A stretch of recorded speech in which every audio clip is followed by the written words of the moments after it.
Hello everyone. Next మనం discuss చేసుకోబోయే topic వచ్చేసి ఏంటంటే మనకి ఇక్కడ cabinet mission plan. Okay, so previous క్లాస్లో భాగంగా we have discussed RIN mutiny. Okay, ఇదైతే నావల్ వింగ్ ఉందో okay, that was revolted against British.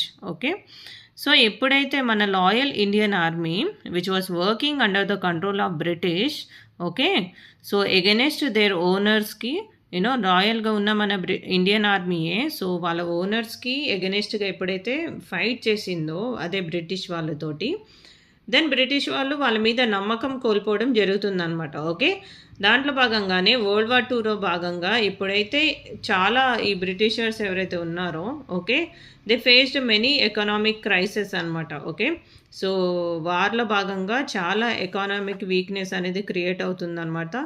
దానివల్ల ఏంటంటే we could not handle no more అని చెప్పేసి వీళ్ళు డిసైడ్ అవ్వడం జరుగుతుందన్నమాట బ్రిటిష్ ప్రభుత్వం. ఓకే, సో ఇక్కడ ఎకనామిక్ క్రైసిస్ సపోర్ట్ చేయట్లేదు, అండ్ ఎవరైతే మన ఇండియన్ ఆర్మీ బ్రిటిష్ ప్రభుత్వంలో వర్క్ చేస్తున్నారో వాళ్ళు కూడా ఎగెనెస్ట్ బ్రిటిష్ ప్రభుత్వంకి అడ్డుపడడం జరుగుతుందన్నమాట, రివోల్ట్ అవ్వడం జరుగుతుందన్నమాట.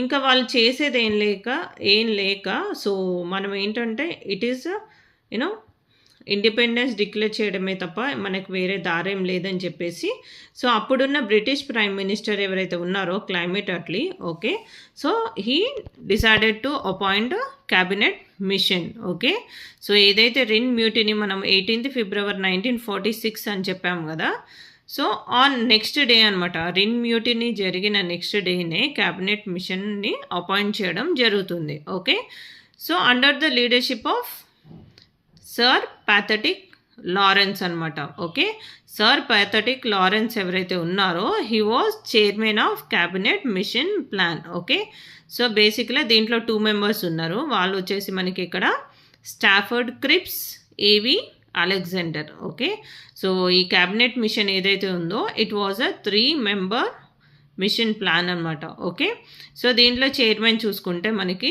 Pathetic Lawrence. Okay, he was secretary of the state of India. Okay, and that to he was served as an chairman of this cabinet mission plan. Okay, so members వచ్చేసి మనకి ఇక్కడ Stafford, crabs and ఏవి Alexander. So ఎందుకు ఈ cabinet machine ప్లాన్ని appoint చేయడం అనేది జరిగిందంటే to assist Indians to get their independence. Okay, so Britishers ఎవరైతే ఉన్నారో వాళ్ళు కంప్లీట్గా హోప్స్ కోల్పోవడం జరుగుతుందనమాట. ఓకే, నో మోర్ మనం ఇంకా ఇండియా యొక్క అథారిటీని ఇంకా నో మోర్ మనం హోల్డ్ చేయలేము. ఓకే, సో ఎప్పుడైతే వాళ్ళు రికరెంట్గా అపోజిషన్స్ రావడము ఫ్రమ్ ఇండియన్స్ నుంచి, ఓకే, వాళ్ళకు ఇండియన్ ఆర్మీ కూడా సపోర్ట్ చేయకపోవడం, ఇలా ఎప్పుడైతే వాళ్ళు ఫేస్ చేస్తున్నారు సిచ్యువేషన్స్, ఇంకా వాళ్ళకి ఇంకా అర్థమైపోతుందన్నమాట. ఓకే, వీళ్ళకి ఇండిపెండెన్స్ డిక్లేర్ చేయడం తప్ప మనం ఏం చేయలేమని చెప్పేసి. ఓకే, సో అలా దాంట్లో భాగంగానే ఈ ఇండియన్స్ ఎవరైతే ఉన్నారో వాళ్ళని అసిస్ట్ చేసి మనం ఇండిపెండెన్స్ డిక్లేర్ చేయాలని చెప్పేసి this was appointed cabinet mission plan. Okay, so first ఏం చేస్తుందంటే క్యాబినెట్ మిషన్ ప్లాన్ ఎప్పుడైతే క్లైమేట్ అట్లీ అపాయింట్ చేస్తారో after 5 days it reach to India అనమాట. ఇండియా రావడం జరుగుతుంది. And then it assisted between Congress leaders and Muslim leaders. Okay, so వీళ్ళిద్దరి మధ్యలో చర్చలు జరుపుతారు అనమాట between Congress and Muslim leaders. Okay, ఎందుకంటే ఒక అగ్రిమెంట్కి వస్తే దాన్ని బట్టి మనం ఏంటంటే ఒక ఇండియాని ఒక కాన్స్టిట్యూషన్ని ఫ్రేమ్ చేయొచ్చు అని చెప్పేసి there were talks between Congress leaders and Muslim leaders. Okay, ఎప్పుడైతే వీళ్ళిద్దరి మధ్యలో విభేదాలు వస్తాయో, ఓకే, సో ఏవైతే మేము ఇలా ఇండిపెండెన్స్ ఇవ్వాలనుకుంటున్నాము యునైటెడ్ ఇండియాలో భాగంగా ఇక్కడ ముస్లిం వాళ్ళ యొక్క డిమాండ్ చూసుకుంటే ఏంటంటే they wanted to be separate అనమాట. ఓకే, సో ముస్లిమ్స్ ఎవరైతే ఉన్నారో they wanted to be as an separate state. Okay, so దానివల్ల ఏంటంటే వీళ్ళిద్దరి మధ్యలో విభేదాలు వచ్చేసి ఏదైతే క్యాబినెట్ మిషన్ ప్లాన్ యొక్క చర్చలు ఏవైతే ఉన్నాయో అవి ఫెయిల్ అయిపోతుంది అనమాట. ఓకే, దాని తర్వాత ఏంటంటే cabinet mission plan was introduced. So before ఏంటంటే క్యాబినెట్ మిషన్ ఇండియాకి వచ్చేసి ఫస్ట్ చర్చలు జరుపుతుంది అనమాట. ఓకే, వాళ్ళిద్దరి మధ్యలో చర్చలు జరుపుతుంది. ఎవరెవరు కాంగ్రెస్ లీడర్స్ ఇంకా ముస్లిం లీడర్స్ మధ్యలో చర్చలు జరుపుతుంది. ఓకే, ఎప్పుడైతే వాళ్ళు ఈ క్యాబినెట్ మిషన్ యొక్క ఈ చర్చలు ఫెయిల్ అవుతాయో then it was introduced and cabinet mission plan అనమాట. ఓకే, సో దీని యొక్క ఇంపార్టెంట్ గోల్స్ చూసుకుంటే అసలు ఎందుకు ఈ క్యాబినెట్ మిషన్ ప్లాన్ని అపాయింట్ చేశారు, దీని యొక్క ఇంపార్టెంట్ గోల్స్ చూసుకుంటే మనకి ఇక్కడ సో ఒక కాన్స్టిట్యూషన్ అసెంబ్లీని ఫ్రేమ్ చేయాలి. ఓకే, అవునా కదా? ఇప్పుడు ఇండియాకి ఇండిపెండెన్స్ ఇవ్వాలనంటే సో ఆ గవర్నమెంట్ సక్సెస్ఫుల్గా వర్క్ చేయాలంటే మనకంటూ ఒక కాన్స్టిట్యూషన్ ఉండాలా లేదా? ఓకే, ఒక రాజ్యాంగ పరిషత్ అయితే ఉండాలి కదా. సో దానికోసమే ఏంటంటే సో దీంట్లో క్యాబినెట్ మిషన్ ప్లాన్లో భాగంగా important goals, so one of the first important point ఏదైతే దీంట్లో మెన్షన్ చేయడం జరిగిందో that is to frame constitution assembly. Okay, and దాని తర్వాత ఏంటి, అంటిల్ అన్లెస్ ఏదైతే న్యూ కాన్స్టిట్యూషన్ ఫామ్ అవుతుందో లైక్ అంటే ఇప్పుడు it was declaring independence. So ఏంటంటే మనం కూడా ఇంకో కొత్త కాన్స్టిట్యూషన్ ఫ్రేమ్ చేసి until then it takes time కదా. So until then interior government should be formed అని చెప్పేసి చెప్పడం జరుగుతుంది అనమాట. ఇంటీరియర్ గవర్నమెంట్ అంటే ఏంటి, ఒక టెంపరీ గవర్నమెంట్ అనమాట. ఓకే, సో క్యాబినెట్ మిషన్ ప్లాన్లో భాగంగా నేను చెప్పాను కదా ఇంపార్టెంట్ గోల్స్ డిస్కస్ చేస్తున్నాం కదా. సో ఫస్ట్ వన్ వచ్చేసి ఏంటంటే మనం ఒక కాన్స్టిట్యూషన్ని ఫ్రేమ్ చేయాలి. Okay, so until and unless new constitution is framed, okay, one interim government was formed, అది ఏదైతే టెంపరీ గవర్నమెంట్ ఉందో that should be formed. Okay, దాని తర్వాత ఏంటంటే ఆల్ ఇండియా ఫెడరేషన్లో భాగంగా ఓకే 11 ప్రావిన్సెస్ ఆఫ్ బ్రిటిష్ ఉంటాయంట దీంట్లో అండ్ 563 ప్రిన్స్లీ స్టేట్స్ అనమాట. ఓకే, సో ఆల్ ఇండియా ఫెడరేషన్లో భాగంగా 11 ప్రావిన్సెస్ ఆఫ్ బ్రిటిష్ ఏవైతే ఉన్నాయో that 11 provinces and 563 princely states అనమాట. ప్రిన్స్లీ స్టేట్స్ అంటే ఏంటి, that was ruled by Kings కావచ్చు ఎవరైనా. ఓకే, ఆ 563 princely states together it should be formed as N all India federation అని చెప్పడం జరుగుతుంది అనమాట. సో ఈ క్యాబినెట్ మిషన్ ప్లాన్ ట్రాన్స్ఫర్ చేసిన పవర్స్ చూసుకుంటే యూనియన్ ఆఫ్ ఇండియాలో భాగంగా ఏవైతే డిఫెన్స్ కావచ్చు, ఫారిన్ అఫైర్స్ విషయంలో కావచ్చు, కమ్యూనికేషన్, సమాచార రవాణా, ట్రాన్స్పోర్ట్ విషయంలో ఏదైతే ఉందో సో అదేంటంటే సెంట్రల్ గవర్నమెంట్కి అథారిటీ ఉండేలా చేసిందనమాట. ఓకే, సో ఇప్పుడు మనం చూస్తున్నాం కదా సెంటర్ అండ్ స్టేట్ అని చెప్తాం కదా, సెంట్రల్ గవర్నమెంట్, స్టేట్ గవర్నమెంట్ అని చెప్పేసి. సో ఈ డిఫెన్స్, ఫారిన్ అఫైర్స్, కమ్యూనికేషన్ ఏదైతే ఉందో సో వాటి యొక్క అథారిటీ వచ్చేసి మనకి ఇక్కడ సెంట్రల్ గవర్నమెంట్కి ఇవ్వడం జరుగుతుందన్నమాట. సో రిమైనింగ్ పవర్స్ ఏదైతే ఉన్నాయో that was given to provinces. Okay, so ఏవైతే ఆఫ్టర్ సెంట్రల్ కాకుండా ఏవైతే స్టేట్స్ పరంగా ప్రావిన్సెస్ ఫామ్ చేశాయో so different remaining powers apart from this defence and foreign affairs, communications remaining ఏవైతే ఉన్నాయో so that power should be given to the provinces అనమాట. ప్రావిన్సెసే చూసుకునేటట్టు వాళ్ళకు ఒక అవకాశం ఇవ్వడం జరుగుతుందన్నమాట. అంతేనా కదా. ఇప్పుడు ఫర్ ఎగ్జాంపుల్ ఇప్పుడున్న ప్రజెంట్ గవర్నమెంట్ చూసుకుంటే మనకి 3 టైర్ సిస్టమ్ కదా, అవునా కదా. సో ఫస్ట్ సెంటర్, తర్వాత స్టేట్, తర్వాత ప్రావిన్సెస్.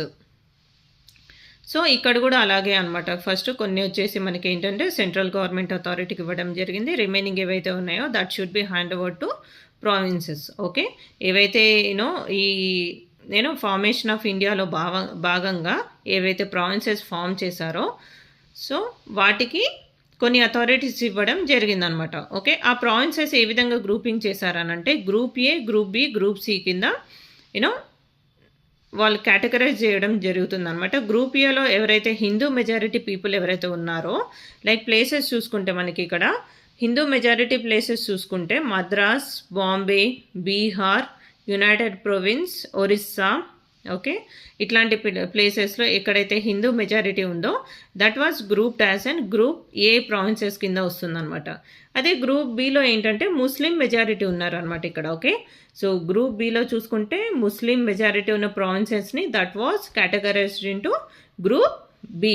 సో ఆ ప్లేసెస్ చూసుకుంటే మనకి ఇక్కడ Punjab, Sindh, north west frontier provinces and Baluchistan. Okay, so category సిలో చూసుకుంటే మనకి ఇక్కడ బెంగాల్ అనమాట. సో బెంగాల్లో ఏంటంటే where slight majority of Muslim people also present. Okay, so నేను చెప్పాను కదా ఇక్కడ ప్రావిన్సెస్కి కొన్ని అథారిటీస్ ఇచ్చారని చెప్పేసి ఆ ప్రావిన్సెస్లో సో డివిజన్ చూసుకుంటే మనకి ఇక్కడ group A, group B, group C.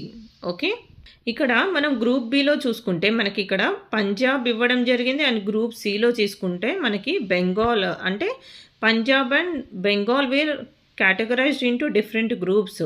So ఎందుకనంటే ఎప్పుడైతే ఈ పాకిస్తాన్ మాకు పాకిస్తాన్ కాదు, ఎప్పుడైతే ఈ ముస్లిం లీడర్స్ ఎవరైతే ఉన్నారో, okay, they wanted separate state, okay, మాకు సపరేట్ పాకిస్తాన్ కావాలని చెప్పేసి అడగడం జరుగుతుందన్నమాట. బట్ ఎందుకు రిజెక్ట్ చేస్తారంటే ఎప్పుడైతే గ్రూప్ బిలో ఉన్న పంజాబ్లో, సో హాఫ్ ఆఫ్ దెమ్ వచ్చేసి ఇండియా పీపుల్ రిసైడ్ అయ్యి ఉన్నారు, హాఫ్ ఆఫ్ దెమ్ వచ్చేసి ముస్లిం పీపుల్ రిగార్డ్ అయ్యి ఉన్నారు. ఓకే, గ్రూప్ సిలో కూడా బెంగాల్లో చూసుకుంటే ఎట్ ద సేమ్ టైం మనకు హాఫ్ ఆఫ్ ద పీపుల్స్ వచ్చేసి హిందూ మెజారిటీ ఉండొచ్చు, హాఫ్ ఆఫ్ ద వచ్చేసి ఏంటంటే ముస్లిం మెజారిటీ ఉన్నారనమాట.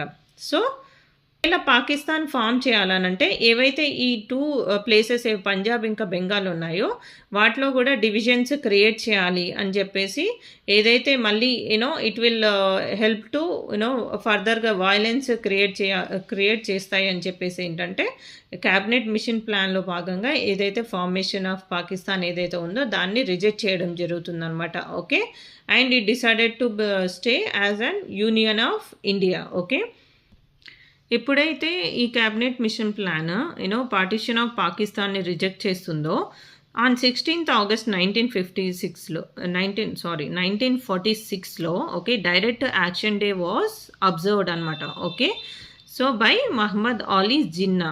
ఓకే, ఆన్ 16th August 1946లో direct action day was observed. Okay, ఈ ముస్లిం లీడర్స్ ఎవరైతే ఉన్నారో వాళ్ళ మెంబర్స్ ఏంటంటే ఒక డైరెక్ట్ యాక్షన్ డేని అబ్జర్వ్ చేయడం అనేది జరిగిందనమాట. సో దట్ డే చాలా లాట్స్ ఆఫ్ కమ్యూనల్ వైలెన్సెస్ జరగడం జరుగుతుందన్నమాట between Hindus and Muslims. Okay, so చాలామంది చనిపోవడం కూడా జరుగుతుందన్నమాట. Okay, which is against unity of Hindu and Muslim. Okay, so ఈ క్యాబినెట్ మిషన్ ప్లాన్ ఏదైతే అది డిసైడ్ చేసినట్టు it wanted to form an interim government. Okay, that is on 2nd September 1946.